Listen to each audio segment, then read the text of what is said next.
नमस्कार दोस्तों, स्वागत है आपका मेरे इस YouTube चैनल पर। मैं डॉक्टर आर.बी. धवन।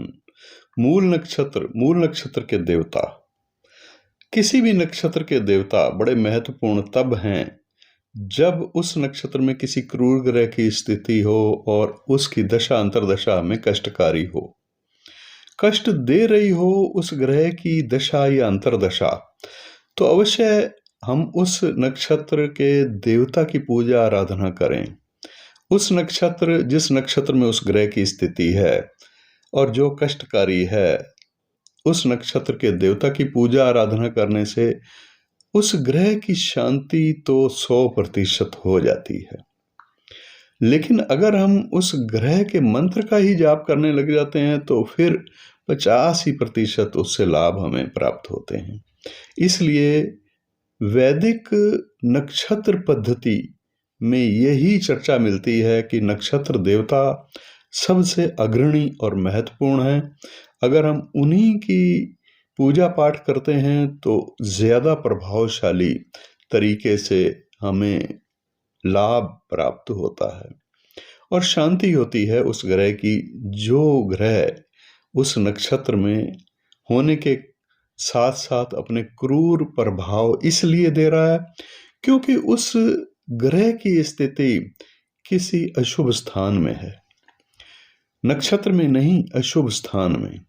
अशुभ स्थान कुंडली के त्रिक स्थान विशेष रूप से माने गए हैं, या फिर कुंडली के अशुभ स्थानों के स्वामियों के साथ कोई न कोई संबंध हो उस ग्रह का, जो नक्षत्र में होने के कारण से कष्टकारी नहीं होता, उस हाउस से संबंध होने के कारण से कष्टकारी होता है। तो आज हम जानेंगे मूल नक्षत्र में अगर किसी ग्रह की स्थिति है और उसका संबंध किसी कुंडली के अशुभ स्थानों से है, ऐसी स्थिति में वो कष्टकारी हो रहा है, तो मूल नक्षत्र के देवता की पूजा आराधना या उसके मंत्र का जाप करने से अवश्य उस ग्रह के दोष की शांति होती है। मूल नक्षत्र के देवता हैं निरति। ये विघटन और विनाश की देवी हैं। इनका नाम सागर मंथन से प्राप्त विष के साथ हुआ था। इनको लक्ष्मी की बड़ी बहन या अलक्ष्मी के नाम से भी जाना जाता है। ये मृत्यु और भय की दानव माता और विनाशकारी शक्तियों की स्वामिनी भी हैं। पद प्रतिष्ठा समृद्धि शक्ति इनका अधिकार क्षेत्र भी है। अगर ये प्रसन्न हो तो पद प्रतिष्ठा समृद्धि की शक्ति के अधिकार के कारण से लाभकारी भी होती हैं।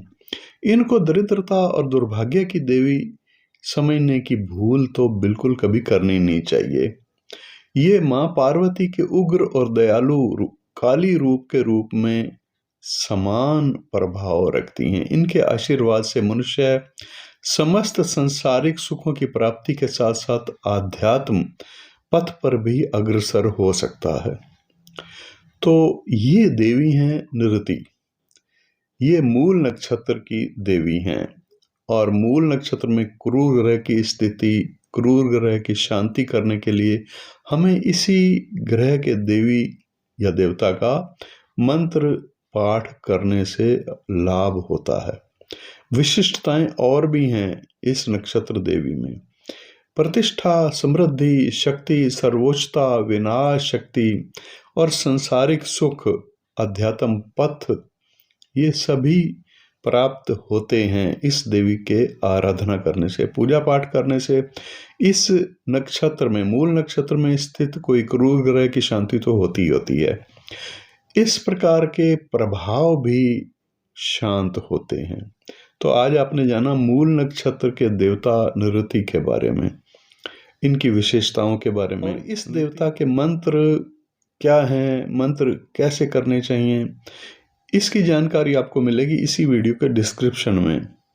और या फिर इसी वीडियो के डिस्क्रिप्शन में आप मेरा टेलीग्राम चैनल का लिंक भी दिया हुआ है, उसको सब्सक्राइब करके मेरे टेलीग्राम चैनल पर भी आपको सभी ग्रहों के मंत्र, सभी नक्षत्रों के मंत्र और सभी नक्षत्र देवताओं के मंत्र पूरे विधि विधान के साथ मिल जाएंगे। तो मंत्रों से संबंधित, ग्रहों की शांति से संबंधित ज़्यादा जानकारी के लिए आप मेरा टेलीग्राम चैनल सब्सक्राइब कर लेना, जिसका लिंक इसी वीडियो के डिस्क्रिप्शन में दिया हुआ है। तो आज के लिए इतना ही। आज आपने जाना मूल नक्षत्र के देवता में विशिष्टताएं क्या हैं। अब इससे अगले वीडियो में हम चर्चा करेंगे पूर्वाषाढ़ा नक्षत्र। पूर्वाषाढ़ा नक्षत्र के देवता कौन हैं, क्या हैं उनकी विशिष्टताएं। नमस्कार।